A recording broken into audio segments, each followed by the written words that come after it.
sir. No communication from Barker? None. Enemy units up ahead. Directly between us and Field Command. Can we go round them? No. We must go through them. Hello there, I'm Chris Capel and welcome to the GameWatcher review for Grey Goo. Now, you know who I hate? EA. They purchased Westwood Studios, the RTS genre's creators, then hand the Command & Conquer franchise to EA LA and dissolve the studio.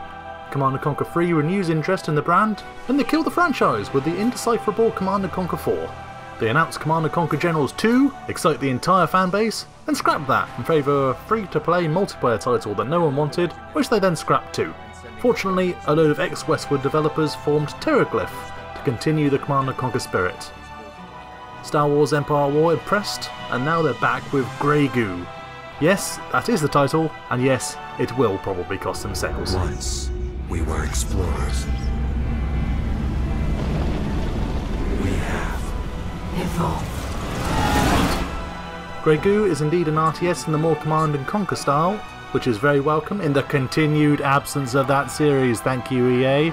In other words, a little bit more fun and fast-paced, with a reliance on base building, resource gathering, then creating a massive force to destroy your enemy. Total Wars and your company of heroes may offer deeper actual strategy, but sometimes you can't beat a tank rush. Grey Goo features 3 factions going up against each other for the domination of a planet, the robot-focused humans, the alien beta, and the nano swarm that is the titular Grey Goo. The story is simple but well realised. The alien race called the Beta are living peacefully on a planet covered in a powerful resource called the Catalyst. They live in fear of the return of a species they call the Silent Ones.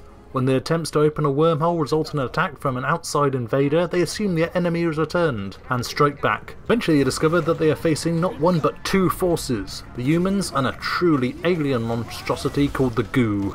The story and mission briefings are well told, with really beautiful CGI cutscenes that are almost Blizzard level, and while the story isn't complicated, the unique aspects of each faction make the future world Terraglyph have created quite interesting indeed.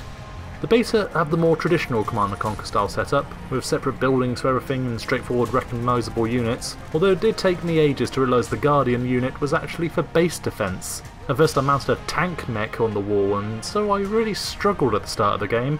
Feel free to share crucial information like this please, Terraglyph.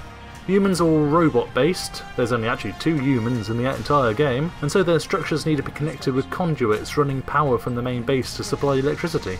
The Grey Goo are the weirdest. You start as one big blob of goo, roll straight over to a resource point, and then as you absorb Catalyst you can split off into smaller blobs that can reform into units of various types. While the Beta and humans are stuck in their bases, the Goo don't have one and can literally go anywhere, so they're very hard to defend against and to fight against. While all get access to their own spins of straightforward units like tanks, anti-air fighters, etc., each faction has a unique epic unit that can decimate the battlefield, such as the Beta, which would get the Hand of Rook, a giant floating battle fortress that also acts as a mobile factory. These epic units can quickly turn the tide in your favour, if you can survive long enough to get one together. It's a little disappointing though that the individual units don't level up, so you never get any attachment to them, and they remain literal cannon fodder for the entirety of play. One other disappointment in the single player of Grey Goo is that there is just one campaign, with 15 missions divided into 5 for each faction that you play in turn. I would much rather have separate campaigns with perhaps 7 missions each for each faction. It's a little boring to just play the same faction for several hours without the ability to choose to another for a change. Nevertheless, it's a decent sized campaign, although not gigantic. You could probably expect to clock it in around 15 to 20 hours, depending on what difficulty you play in. Ah yes, my one real sore point with Grey Goo, it is just too ridiculously hard on normal difficulty. On the second mission alone, the first is a tutorial, I was massacred within 5 minutes because I dared to not know the systems intimately and didn't realise that I needed to spam out a load of basic units, put up walls on all sides and man them with guardians, put down 2 refineries, factories, attachments, upgrades, watch for enemies hiding in the foliage or being hit from all sides, all within that 5 minutes. Of course I didn't know how to do all that, I just started playing half an hour ago. You just gave me a tutorial pop-up on what a wall is. They simply don't give you any chances at all.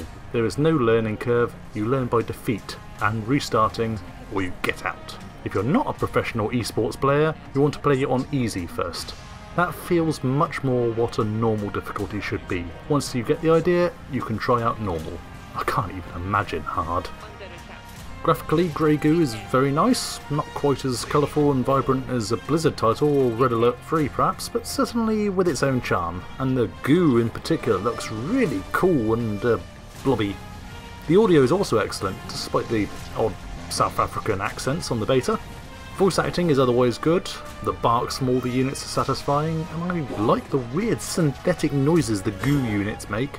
The music is very good too, composed as it is by Westwood veteran Frank Klepecki, who did most of the Command & Conquer and Dune games and all of Terraglyph stuff, including Star Wars Empire at War.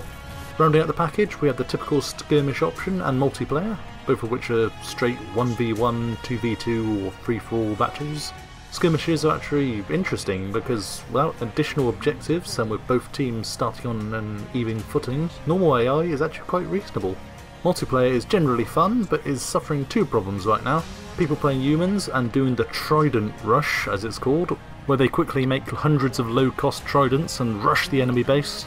And secondly, the fact that there are very few people playing on right now on an open match.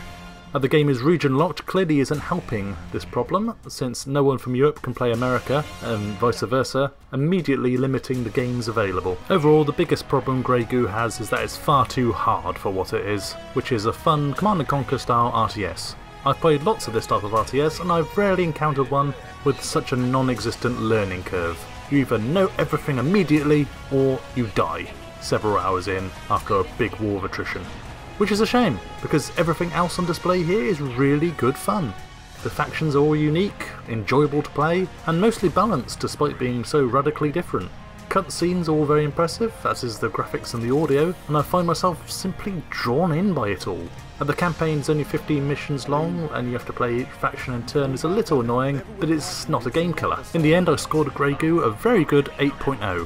While it won't steal the RTS crown from Blizzard or Creative Assembly, if you want a straight fun strategy game, you won't regret being absorbed by the Grey Goo. It's still a stupid title though. Thanks for watching, Chris Capel and GameWatcher out. Pasuki Mirak, Tulibadas.